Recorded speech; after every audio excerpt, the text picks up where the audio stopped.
नमस्कार दोस्तों, स्वागत है आप सबों का एक बार फिर से आपके अपने यूट्यूब चैनल रामगढ़ एडुकेयर में। टीचिंग एप्टीट्यूड का MCQ यहाँ पर प्रैक्टिस करने वाले हैं। टॉपिक आपका संबंधित है शिक्षक के गुण, व्यावसायिक शिक्षण के योग्यता, गुण, कार्य और शिक्षण व्यवसाय जो टीचिंग प्रोफेशन है, इनसे संबंधित जितने भी MCQ बनते हैं इस वीडियो में आपके कवर हो जाएंगे। तो आप लोग जल्दी से प्रैक्टिस कर लीजिएगा। ये 2 टॉपिक और बचे हुए हैं आपका, तो उनका भी रिकॉर्डेड वीडियो ही आपको जल्दी से मिलेगा। समय कम है क्योंकि लाइव क्लासेस भी दोनों टाइम लेने होते हैं, इसीलिए इनका रिकॉर्डेड वीडियो मैं जल्दी से आपको प्रोवाइड कर दे रहा हूँ। सो क्वेश्चन देखेंगे और कॉन्सेप्ट को भी समझेंगे। PDF आपको टेलीग्राम में मिलता है। एक व्यवसायी के लिए विशिष्ट बौद्धिक अध्ययन तथा प्रशिक्षण आवश्यक होता है। इसका मुख्य उद्देश्य कौशल तथा दक्षता प्राप्त करना है, जिसके लिए प्रयास करने वाले को निश्चित वेतन दिया जाता है। तो ये कथन किनका है? ये कथन किनका है साथियों? ये कथन जो है आपको याद रखने होंगे।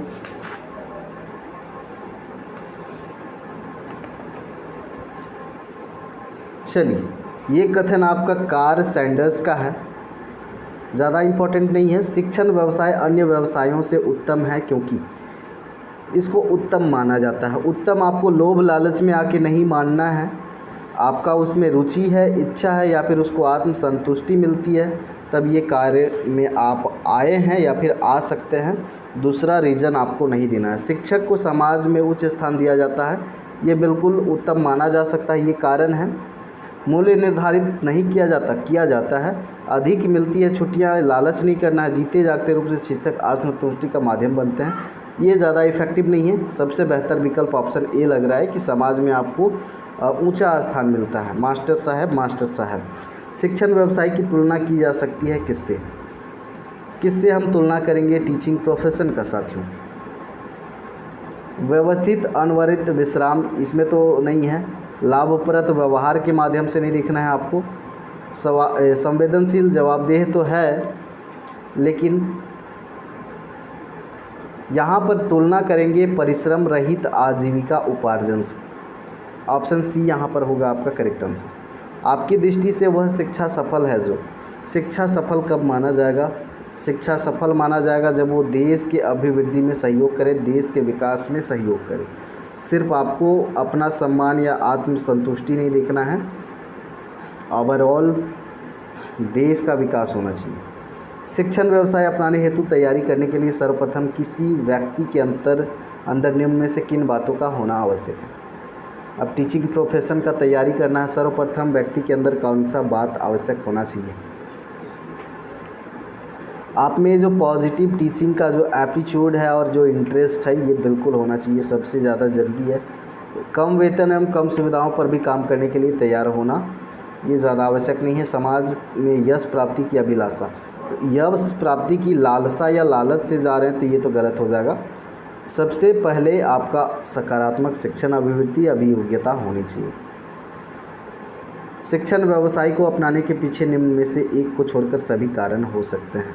सर्वांगीण विकास के लिए प्रयास करने की इच्छा, बिल्कुल सर्वांगीण विकास पे हमेशा ध्यान देना है।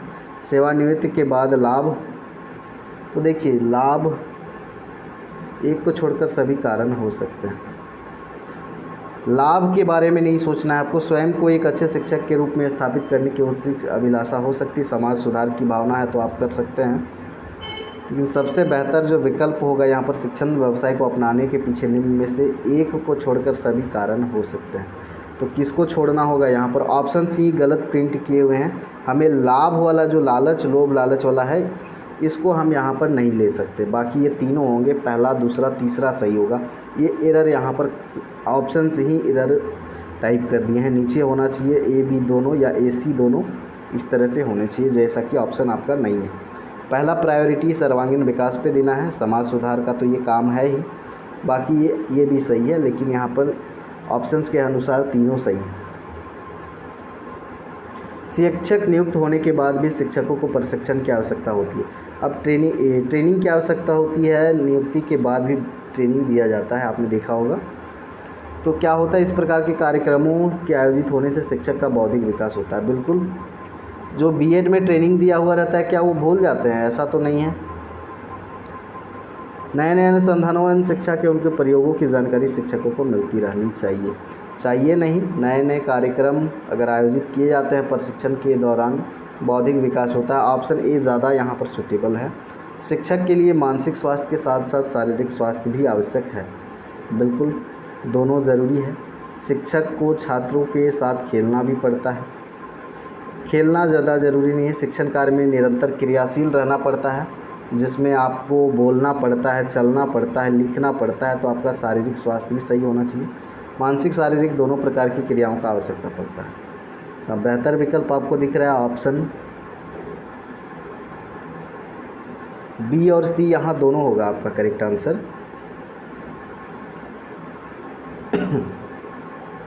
चलिए आगे देखेंगे।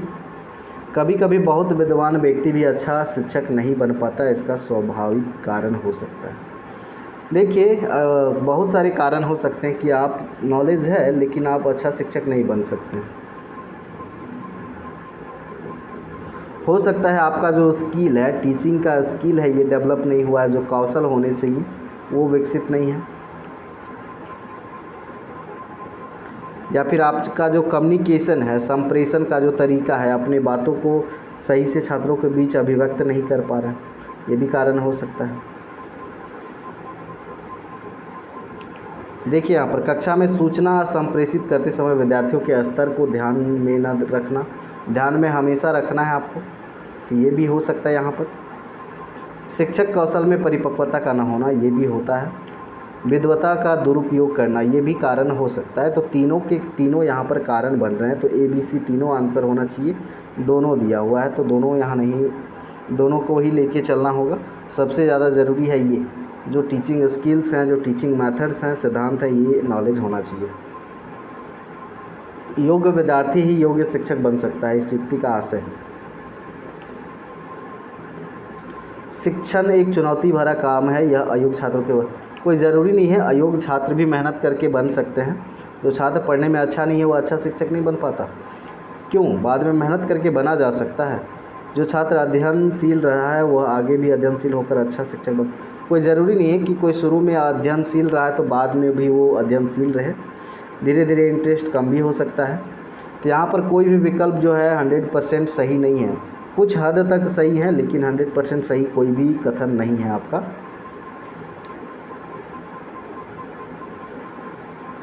चलिए आगे देखें।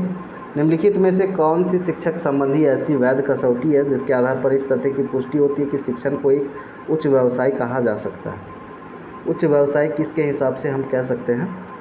शिक्षक उच्च व्यवसाय संबंधी मूल्य बोध का सम्मान करते हैं। बिल्कुल, मूल्यों का सम्मान करते हैं। सांस्कृतिक, पूरा का पूरा सांस्कृतिक मूल्य पर ये नहीं रहता है। सूक्ष्म ज्ञान होता है। सूक्ष्म ज्ञान रहेगा तो ये तो होगा ही नहीं। अत्यधिक बालक से अत्यधिक स्नेह है भाई, और आप मूल्यों का पता नहीं है।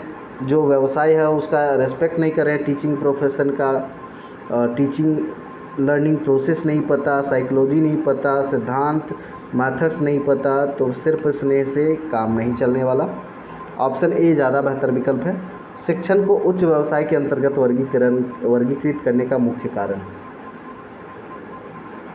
इस व्यवसाय में उच्च मूल्यों का पालन होता है। मूल्यों को ध्यान में रखा जाता है यहाँ पर, वेतन वगैरह के लालच में नहीं। अन्य व्यवसायों की अपेक्षा शिक्षण कार्य महिलाओं के लिए अधिक उपयुक्त माना जाता है। बिल्कुल माना जाता है, ज़्यादा सेफेस्ट जॉब उनके लिए माना जाता है। सम्मान तो है, अधिक सम्मान है। किसी प्रकार का दुर्व्यवहार का संभावना नहीं मिलता है, क्योंकि ये दिन में जाते हैं 8 से 2 या फिर 10 से 4 इस तरह का रहता है टाइमिंग, तो ये सेफ़ रहते हैं। दुर्व्यवहार की संभावना कम रहती है। बिल्कुल, ये यहाँ पर सही आपका कारण होगा। यदि शिक्षक के पास सच्चा आदर्श नहीं है तो उसे शीघ्र ही दुकानदार बन जाना चाहिए। वहाँ उसे अपनी योग्यता के अनुसार निस्संदेह एक आदर्श प्राप्त होगा। कथन किसका है? देखिए, कथन बिल्कुल सही बात है, लॉरी का ये कथन है। एक शिक्षक को क्या करना चाहिए? व्याख्यान पर अधिक बल देना चाहिए। लेक्चर पर तो ज़्यादा बल नहीं देना चाहिए। लेक्चर मेथड जो है अमनोवैज्ञानिक तरीका होता है, ऊंची कक्षाओं के लिए यूज कर सकते हैं। शिक्षा विद्यार्थियों द्वारा की गई त्रुटियों को भयंकर भूल के रूप में लेना। देखिए, अगर कोई त्रुटि करते हैं तो इनको भयंकर भूल नहीं मानना है, आपको सुधार की आवश्यकता है। हम हर समय त्रुटि पर गंभीर टिप्पणी नहीं देंगे, कुंठित हो जाएंगे, वो उग्र हो सकते हैं। कितनी बार गलती करने से बचता है इसे सफलता के माप में रूप में लेना चाहिए, तो गलत है। जब शिक्षार्थी विचारों को संप्रेषित करने की कोशिश कर रहे हो तो उन्हें ठीक नहीं करना चाहिए। देखिए, जब भी शिक्षार्थी अपने विचार को रखने की कोशिश कर रहे हैं तो बीच में उनको टोकना नहीं है, ठीक नहीं करने की कोशिश करना है, नहीं तो फिर वो दोबारा अपना विचार रखने से हिचकिचाएंगे, उनमें घबराहट आएगा।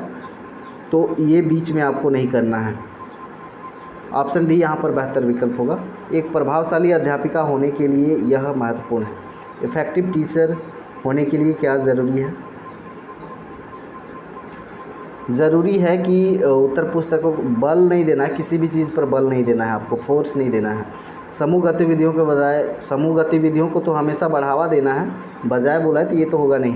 प्रश्न पूछने के कारण उत्पन्न व्यवधान की अनदेखा किसी भी चीज़ को नहीं करना है।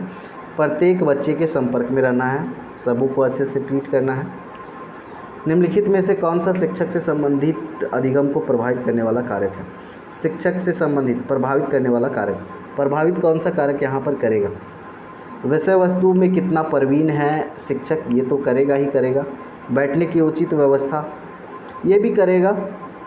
शिक्षण अधिगम संसाधन कितने उपलब्ध हैं, या फिर विषय वस्तु अधिगम अनुभव की प्रकृति कैसी है। सबसे ज़्यादा ज़रूरी है शिक्षक के लिए भाई विषय वस्तु में वो प्रवीण हो, अपने विषय का ज्ञाता हो। ऑप्शन ए यहाँ पर होगा करेक्ट आंसर। आपकी दृष्टि में शिक्षण कैसा काम है? उलझन भरा या फिर बोझ का काम आपको नहीं समझना है। आसान तथा प्रतिष्ठा बढ़ाने वाला कार्य तो है, चुनौती भरा व आनंददायक भी है।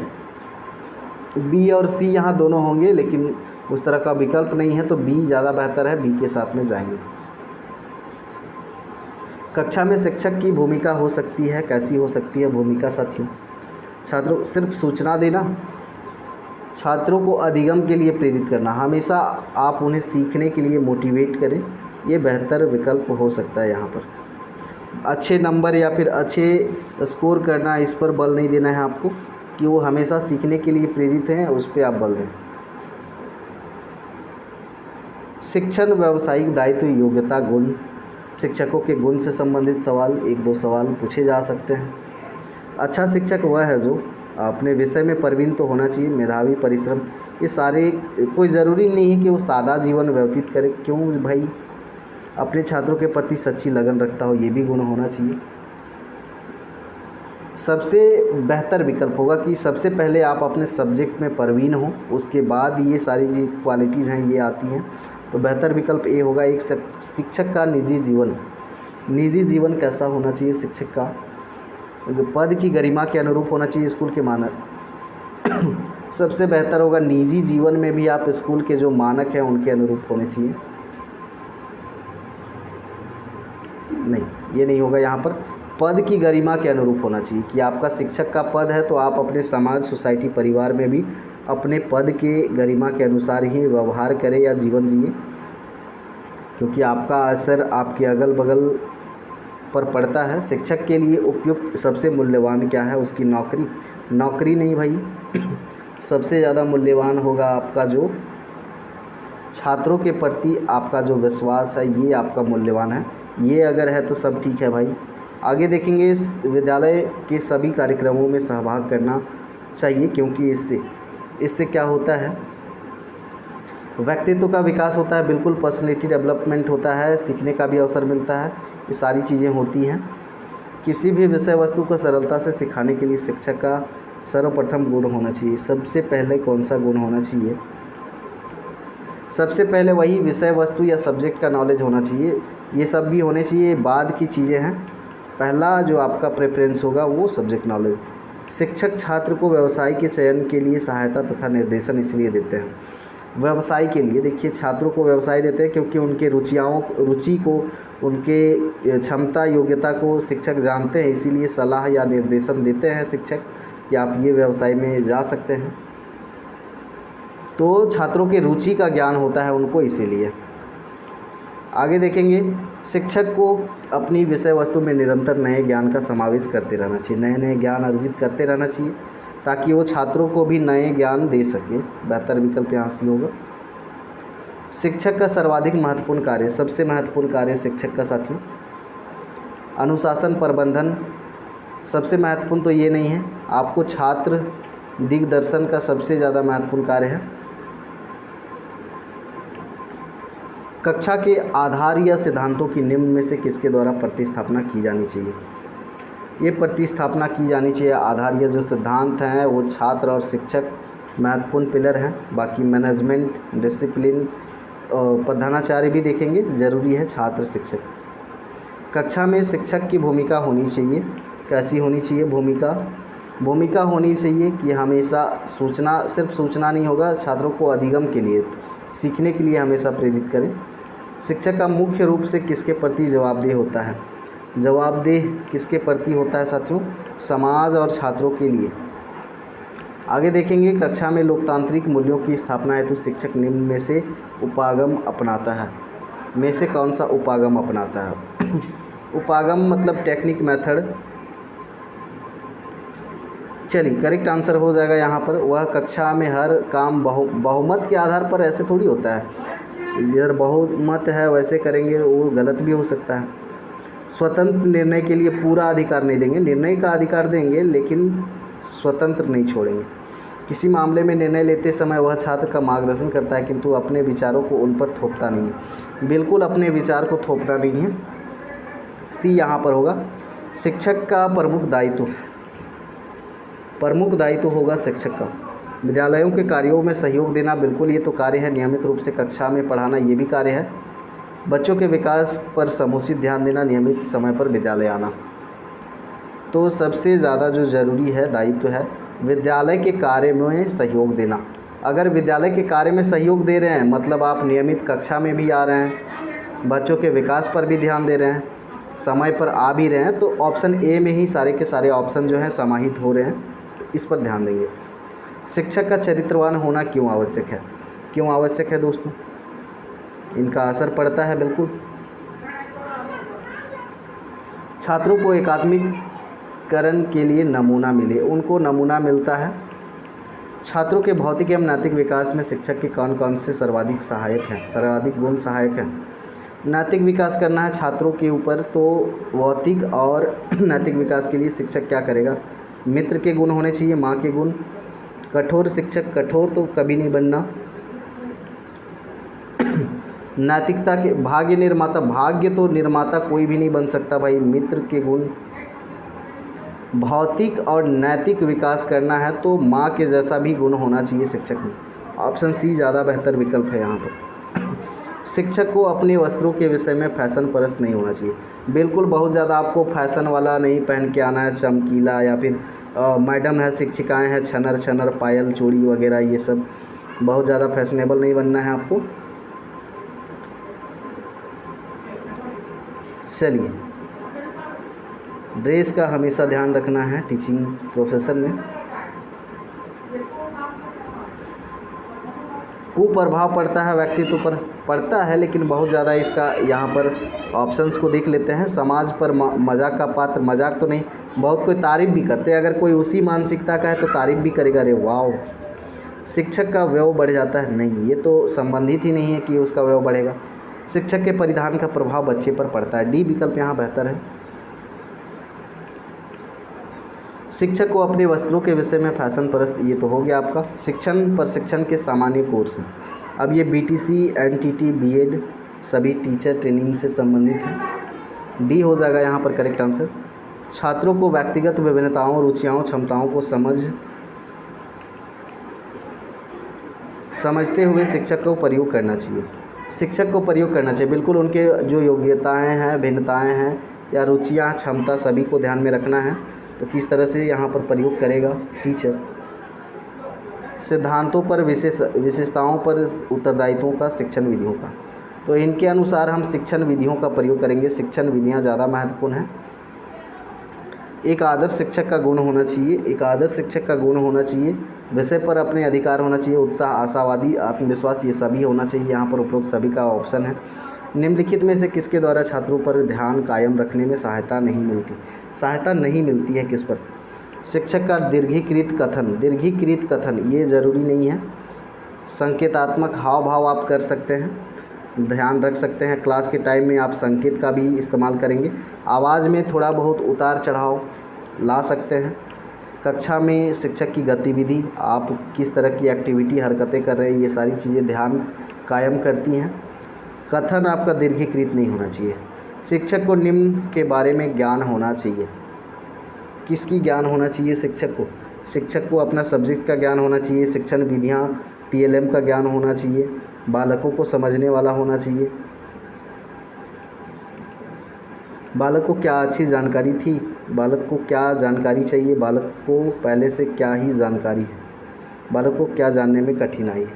देखिए यहाँ पर सभी जो हैं ज़रूरी है जानना, लेकिन सबसे ज़्यादा ज़रूरी है कि बालक को क्या जानने में कठिनाई है, ये बेहतर विकल्प है। क्या उनको कठिनाई है जानने में, उस हिसाब से हम उनको टीच करेंगे।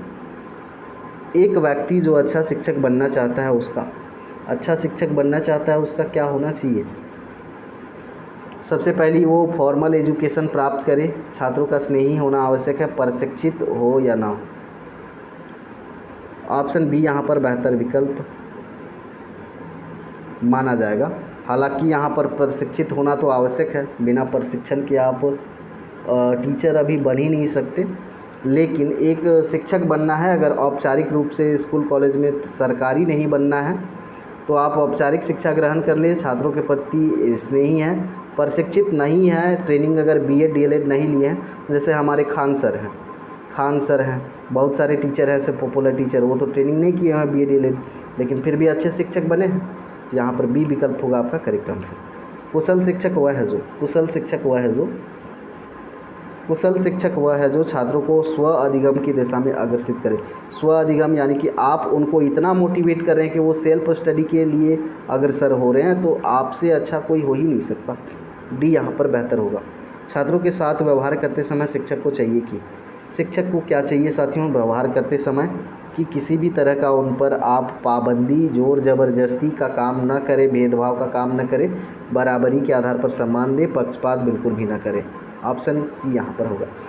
निम्न गुणों में से कौन सा गुण शिक्षक के लिए उपयोगी है? सबसे ज़्यादा उपयोगी गुण यहाँ पर कौन सा होगा? तो सबसे पहला आपका गुण जो है, सबसे पहला आपका ज्ञान होना चाहिए। बिना ज्ञान के अगर ईमानदार सहनशील हैं भैया तो आप नैतिक विकास कर सकते हैं, विषय वस्तु का ज्ञान होगा नहीं। संवेग विवेक, ये वाला ऑप्शन ज़्यादा ज़रूरी है। शिक्षक के किस गुण को छात्र सबसे अधिक पसंद करते हैं? निष्पक्षता, अनुशासन प्रियता, समय की पाबंदी, व्यक्तित्व। सबसे ज़्यादा पसंद करते हैं साथियों आपकी निष्पक्षता को। ऑप्शन सी होगा यहाँ पर करेक्ट आंसर। शिक्षक को कक्षा शिक्षण के दौरान इस बात का पूरा ध्यान रखा जाना चाहिए। किस बात का ध्यान रखा जाना चाहिए? कि जो भी आप पाठ पढ़ा रहे, लेसन पढ़ा रहे हैं, वो उद्देश्यपूर्ण हो। तो यहाँ पर आपका बी होगा करेक्ट आंसर। एक शिक्षक को अन्य दायित्व तो इसीलिए देने चाहिए क्योंकि, अब देखिए शिक्षक को क्लासरूम के अलावा और भी दायित्व दिए जाते हैं। इससे क्या होता है? शिक्षक को नए अनुभव प्राप्त होते हैं। ऑप्शन सी होगा यहाँ पर। छात्रों में क्षोभ, निराशा और रुचि का अभाव पैदा होने से समस्या के उत्पन्न होने की आशंका होती है। परीक्षा में नकल करने की बिल्कुल, अगर निराशा है, रुचि का अभाव है तो नकल करेंगे ही। अनुशासन की भी समस्या होगी, छात्रों में कक्षा में अनुपस्थित होने की भी समस्या होगी, सभी हो जाएगा यहाँ पर। छात्रों को अच्छा नागरिक बनाने के लिए सामाजिक व्यवहार को सुधारने का प्रयत्न ये तो करना चाहिए। नागरिक शास्त्र, कोई ज़रूरी नहीं है आप नागरिक शास्त्र पढ़ाएं, उन्हें पाठ्य सहगामी क्रियाओं में भाग लेने का अवसर देना चाहिए। उनके सहयोग से सामाजिक सेवा कार्यक्रम, देखिए ये बेहतर विकल्प है। अगर उनके ही मदद से अगर उनको सामाजिक सेवा का कार्यक्रम आयोजित करने का अवसर दिया जाए तो ये बेहतर विकल्प होगा। शिक्षक राष्ट्र का निर्माता कहा जाता है क्योंकि, क्यों कहा जाता है भाई? सोशल इंजीनियर, ये भावी नागरिक तैयार करता है। बिल्कुल सही बात है। कक्षा में कोई छात्र किसी गलत शब्द का उच्चारण करता है तो शिक्षक को क्या करना चाहिए? गलत शब्द का प्रयोग करता है, उच्चारण करता है तो क्या करना होगा? उसको सही उच्चारण बताएं और उसे सही उच्चारण दोहराने को कहें, ये बेहतर विकल्प है। डांटना नहीं है या फिर उसको अवसर नहीं देना है, ये लज्जित करना है, ये सब गलत बात है, नेगेटिव इम्पैक्ट पड़ेगा उसका। शिक्षक की सक्षमता की जांच किस आधार पर होती है?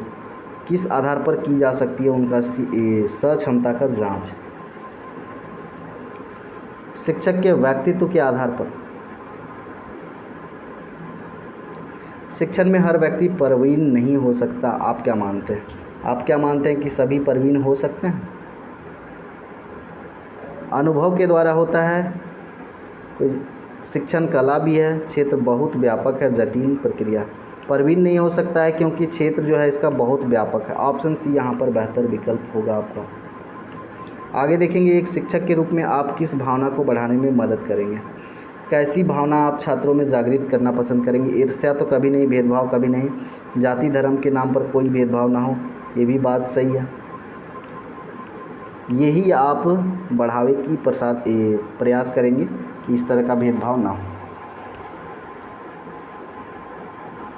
कक्षा में छात्र जब कक्षा कार्य कर रहे हों उस समय शिक्षक को, कक्षा कार्य कर रहे हैं तो आपको क्या करना है? कक्षा में पीछे के सीट पर बैठकर छात्रों को कार्य देखना है, आराम से यथाशीघ्र बैठे रहना, ये तो गलत बात है। कक्षा में घूमकर छात्रों के कार्यों का निरीक्षण, बिल्कुल आप घूम घूम कर सबके निरीक्षण करेंगे, सबका कार्य का। ऑप्शन सी यहाँ पर बेहतर विकल्प है। एक शिक्षक सफल है यदि वह केवल सुगम्य है, सिर्फ पत्रिका लेख प्रकाशित, ये तो गलत है। अपने विषय को पूर्णतः सही जानता है तभी ये सफल होगा। यहाँ पर बी होगा बेहतर विकल्प। विद्यालय में अपना निश्चित स्थान बनाने के लिए शिक्षक को क्या चाहिए कि वह अपने दायित्वों को पूर्ति में आस्था रखे। छात्रों में क्षोभ, निराशा, रुचि का अभाव पैदा होने की समस्या का उत्पन्न क्या आशंका है, तो क्या होगा? ये सभी होगा। शिक्षक का सर्वाधिक महत्वपूर्ण कर्तव्य क्या होगा साथियों? आदर, केवल पढ़ाना नहीं, छात्रों को ध्यान से समझना, ये सबसे बेहतर विकल्प है। शिक्षक द्वारा निर्देशन किस लिए अवश्य दिया जाना चाहिए? निर्देशन क्यों दिया जाना चाहिए शिक्षक द्वारा? प्रतिस्पर्धा में भाग लेने के लिए, मित्रता स्थापित करने के लिए, वैकल्पिक विषयों का चुनाव करने के लिए।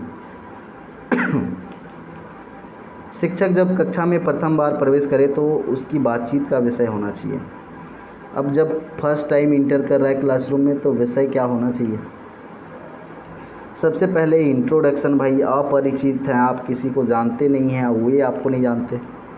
शिक्षक की योग्यता और आचरण का सही मूल्यांकन करते हैं तो कौन करते हैं? उनके स्वयं छात्र ही करते हैं। शिक्षण करते समय शिक्षक को पूर्वानुमान लगाना चाहिए। पहले अनुमान लगाना चाहिए किस बात का? उनकी क्षमताओं का, पाठ्यक्रम का, छात्र की क्षमता, सभी हो जाएगा यहाँ पर। शिक्षक को खेलकूद में सहभागिता नहीं करनी चाहिए क्योंकि इससे उनका खेलकूद में हमेशा उनको सहयोग करेंगे। क्या होता है इससे? सबसे बेहतर विकल्प आप ढूंढेंगे मनोरंजन पर्पस के लिए नहीं, स्वास्थ्य तो उत्तम होता है, उनके साथ मधुर संबंध बन जाता है इससे। ऑप्शन सी बेहतर विकल्प होगा यहाँ।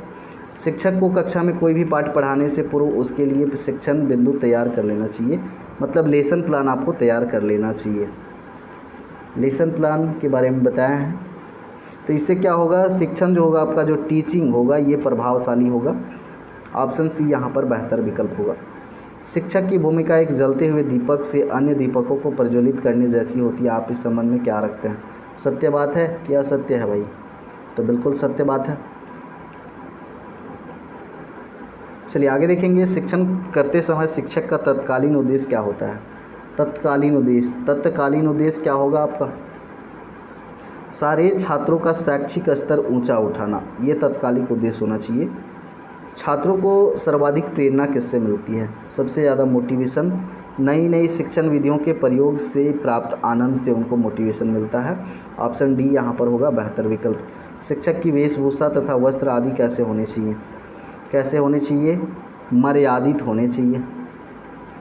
एक अच्छे शिक्षक में कौन सा गुण होना सर्वाधिक आवश्यक है? सर्वाधिक आवश्यक